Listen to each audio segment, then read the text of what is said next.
upaya pemerintah Indonesia guna mendapat pengakuan kedaulatan melalui medan politik, yakni melalui jalan perundingan demi perundingan, terus dilakukan.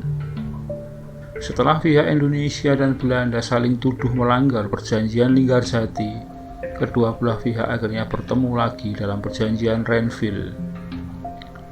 Perjanjian Renville berlangsung pada 17 Januari 1948.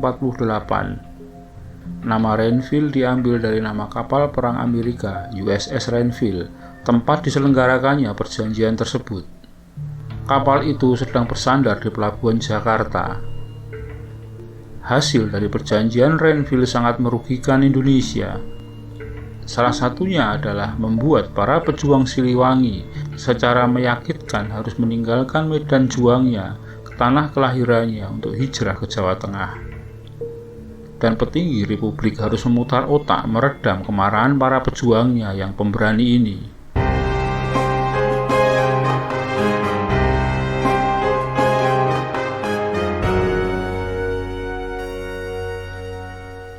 Namun sebelum dilanjutkan video ini, mohon bantuannya untuk mengklik tombol subscribe di bawah ini, guna bersama-sama membangun channel ini dan agar Anda tidak ketinggalan update terbaru dari channel ini.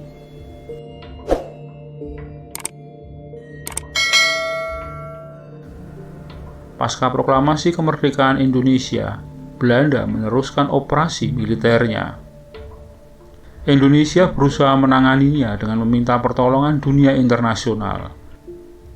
Dewan Keamanan Perserikatan Bangsa-Bangsa atau PBB berusaha menengahi. Negara yang terlibat tergabung dalam Good Office Committee atau GOC atau Komisi Tiga Negara atau KTN. Indonesia menunjuk Australia, Belanda menunjuk Belgia, dan Amerika Serikat ditunjuk sebagai penengah berdasarkan keinginan Indonesia dan Belanda. Amerika Serikat mempertemukan pihak-pihak yang berunding di kapal perang USS Renville. Indonesia diwakili oleh Perdana Menteri Amir Syarifuddin, sementara Belanda diwakili oleh Gubernur Jenderal Van Mook. Perjanjian Renville kemudian menyepakati gencatan senjata. Belanda juga mendapatkan tambahan wilayah kekuasaan.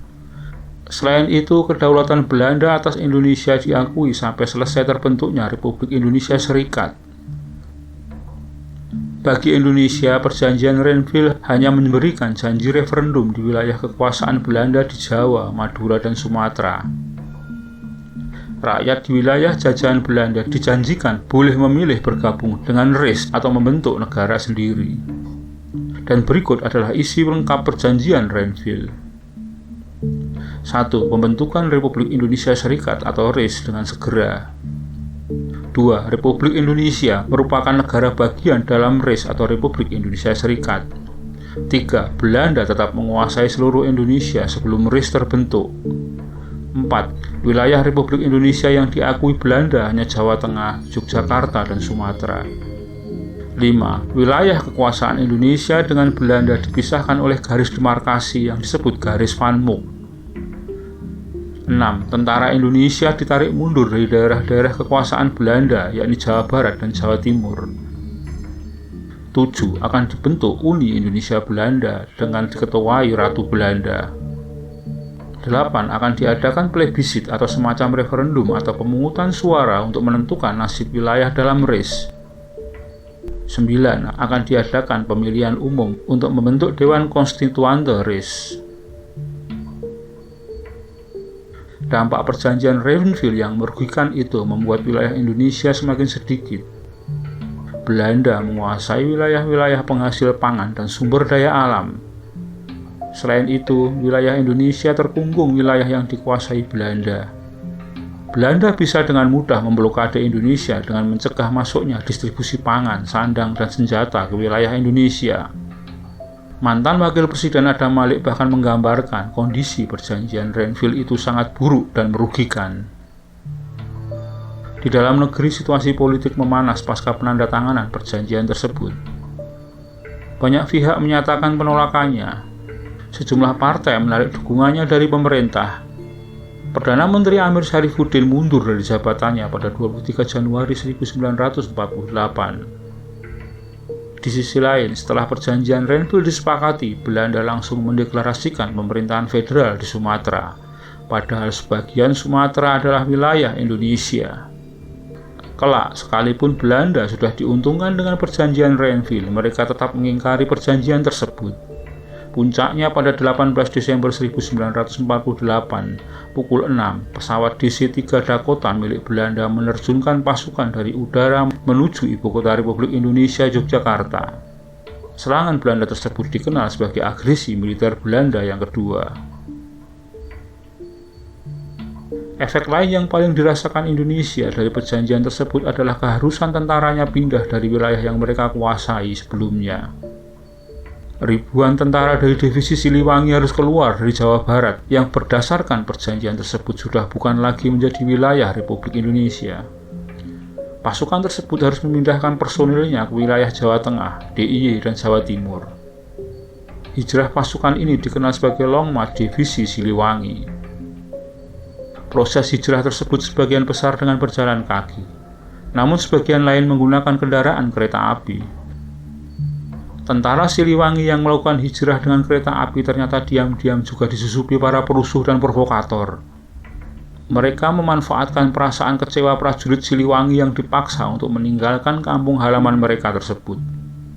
Sepanjang perjalanan, mulai terdengar teriakan-teriakan kemarahan dan ketidakpuasan atas keputusan para pemimpin mereka. Mereka secara membabi buta mulai menembaki apa saja sepanjang perjalanan, mulai dari tiang-tiang telepon, tiang telegram, rumah-rumah, bahkan stasiun kereta api yang dilewati. Mengatasi aksi pasukan yang sedang marah dan bersenjata lengkap tersebut dengan cara kekerasan bukanlah cara bijak. Aksi represi hanya akan menambah amarah mereka yang tampaknya sudah tak takut mati tersebut. Tapi meredam amarah para maung Siliwangi tersebut adalah keharusan, karena bisa saja Yogyakarta dan Jawa Tengah terbakar karenanya. Demi meredam kemarahan mereka, Perdana Menteri Muhammad Hatta dan juga Panglima Besar Jenderal Sudirman berinisiatif menyambut rombongan tentara Siliwangi yang akan tiba di stasiun Tugu, Yogyakarta pada tanggal 12 Februari 1948. Korps musik pun disiapkan. Gadis-gadis muda dan cerita dijajarkan di sepanjang peron. Aneka kue, jajanan, dan makanan disiapkan di semua sudut stasiun Tugu. Saat kereta membawa pasukan itu tiba, terdengar teriakan marah yang beriringan dengan suara tembakan yang diarahkan ke atap stasiun. Dan pada saat bersamaan, korps musik segera memainkan lagu penyambutan. Dari balik jendela kereta api, para prajurit Siliwangi mulai menampakkan raut wajah yang keheranan melihat Perdana Menteri Muhammad Hatta dan Panglima Besar Jenderal Sudirman serta sejumlah petinggi sipil dan militer yang berdiri di peron stasiun Tugu. Awalnya mereka mengira sedang ada upacara penyambutan pejabat negara di stasiun Tugu.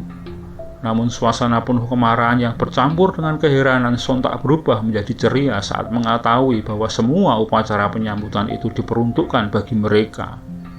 Tak sedikit yang kemudian sesenggukan menangis karena haru, dan kemarahan serta ketidakpuasan mereda berganti dengan kebanggaan.